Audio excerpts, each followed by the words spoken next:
Keith, where would you rank the win against Forest Green, both in terms of the result and the performance since you've been at Tranmere? The performance was for 75% of the game exactly what I expect from my team, in and out of possession.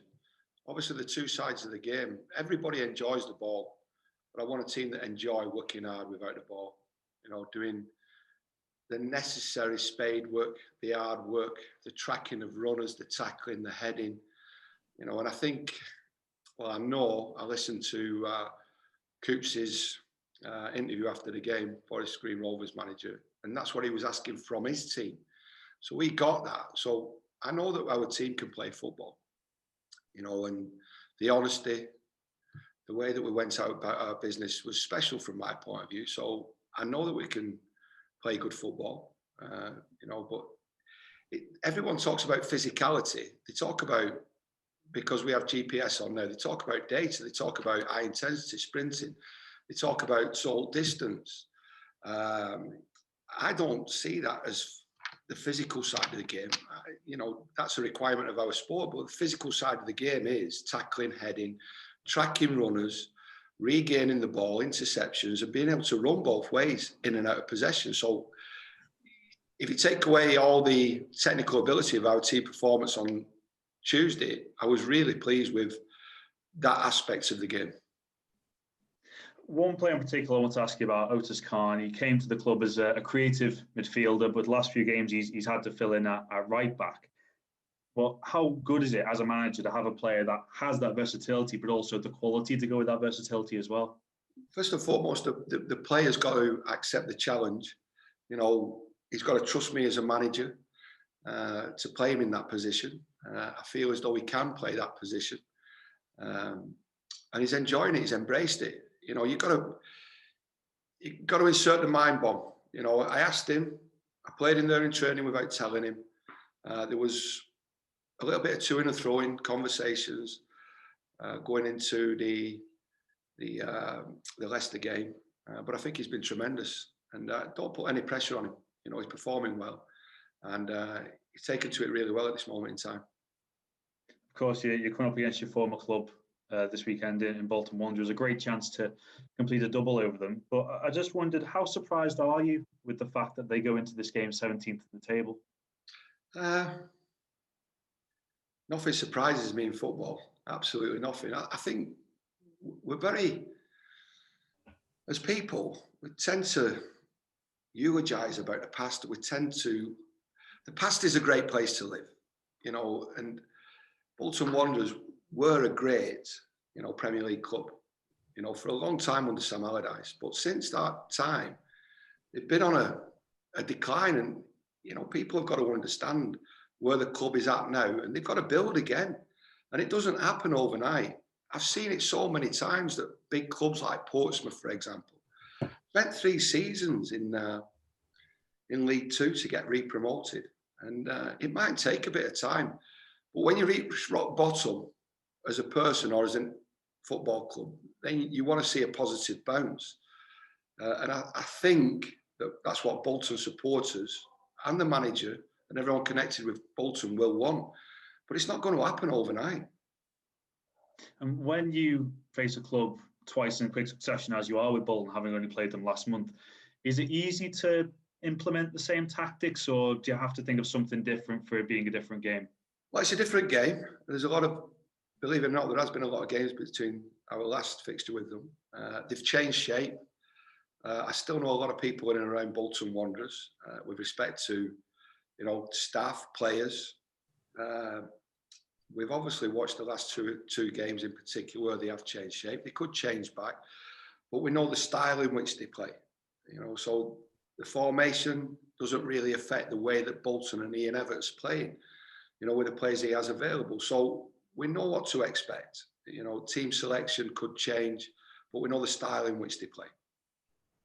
I'm sure you're well aware, Keith, as well, that Tranmere haven't had back-to-back wins in the league since November going into December. But how do you go about getting that consistency going now to really push on in the promotion charge?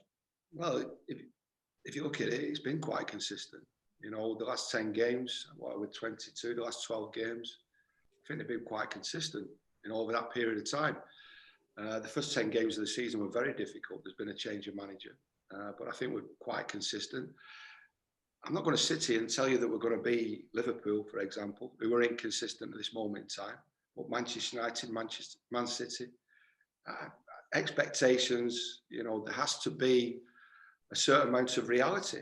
And the reality is we are in transition as a football club. There's no question about that. And we're on an upward curve. We want to keep being on an upward curve. We want back-to-back victories.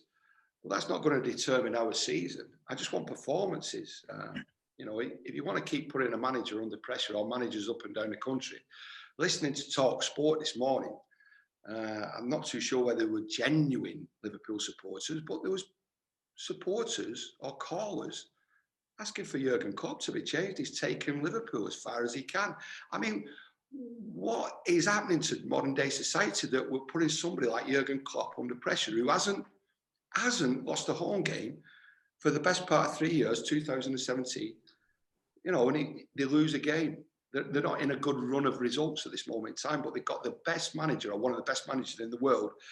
But it might be time for change. I mean, where's the perspective and reality there? And I'm trying to build here. There's no question about that. And, I'm happy to keep, going game to game, looking for it and insisting on an identity to the way that I want to play. And if we get that on a regular basis, I know that we're going to get positive results. And just finally from me, Keith, any injury updates? Injury updates. Injury/COVID updates, I think we should call it now. Squad selection, shall we say? Yes, squad selection. I think we're round about the same as we were for Tuesday night. So, again, we've got to bear in mind that we're happy to utilise the players that we've got available. And every manager up and down the country is dealing with the same difficulties, but there's no update with respect to returning players. Thank you. Take care. Now just check on Liam Rydalsh, Keith. You can check on him. Yeah, is he still injured? I think he was in the ground, wasn't he, the other night, I think? Yeah, he's not fit. He's not fit. He's had an impact injury to his ribs, and that was at Barnsley. And I thought he was an exceptional player at Barnsley for us. But unfortunately, we've missed him since. But we've dealt with it. We played Kieran Morris at left back against Leicester, Callum's back in the fold now. So again, I've got no fear of playing players out of position as long as they give me everything that they've got. There's never been any question over Tranmere's work rate throughout this season at any point, really, I don't think. But against Forest Green the other night, the high pressing and the running really seemed to be effective. And you spoke about that, having to work hard in training to achieve that. Is the challenge now to make that now just become second nature to play that tempo all the time? Because it's hard to keep it up for 90 minutes, isn't it? Well, that's where the 5 substitutes can make a massive impact. You want like-for-like replacements, energy-wise. And I think what we saw the other night was, Forest Green made tactical substitutions that brought energy to the table. They were in a position where they had nothing to lose. They're losing 3-1. And it was difficult to match that wave of energy. So we tried to do it from the bench, and that's where it's important. But you've got to train, in my opinion, the way that you want to play. And that includes everybody, the substitutes as well. And we'll get there because it's relentless and it's just reinforcing, everyday coachable habits. It's a lifestyle change as well. It's just being on the front foot, a mental front foot, if you like. And, that's the way that I want the players to play. And, hopefully if we can achieve that, then we'll get repeated, not just performances, but results as well. You asked for more goals to come from around the side, so the team was less reliant on Varney. And you got that on Tuesday night, didn't you?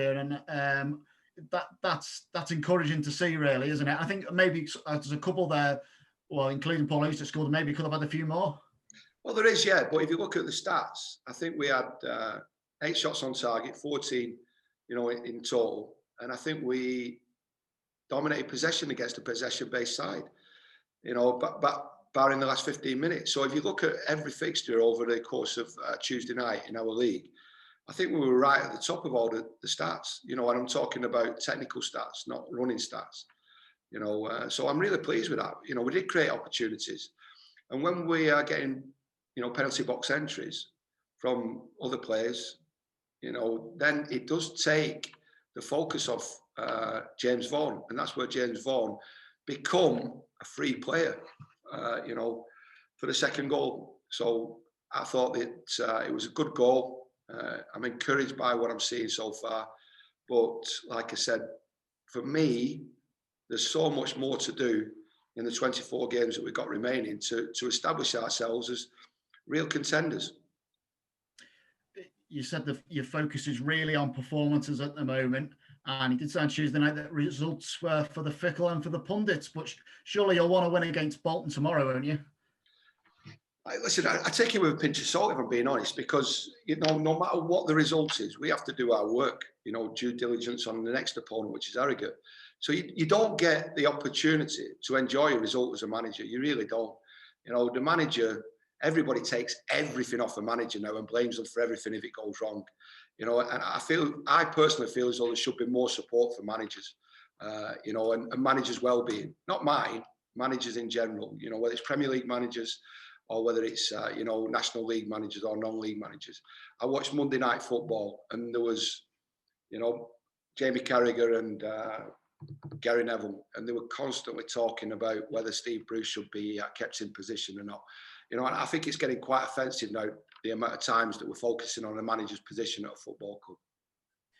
Do you think that is being exemplified by the lockdown at the moment and more, you know, this more intense sort of social media and television to a further extent bubble that we're all kind of living in at the moment? Sorry, I didn't understand what you said then. You mentioned the word social media. That's new to me. Okay, well, I think you did understand what I mean, but you know, it has the scrutiny around these positions being exemplified by people. I like what else to do. I like watching football. I love watching football, but unfortunately, you can't get away from punditry now, and you can't get away from opinions on managers' positions. And it seems to be managers' positions that are being brought to the fore, you know, on a regular basis. And I think, is it Cardiff? They've just relieved their manager of his duties, and I think the chairman has said, you know, he was in. The only thing that he could do was sack him. No, he could have supported him. You know, probably the first time he's been at the football club where they've gone through this, you know, sequence of results. I think they've been beaten 6 on the bounce. You know, in my family, in my stable environment, you support one another through thick and thin. And, you know, for him to lose his job because they've lost 6 on the bounce, I think it's quite ridiculous.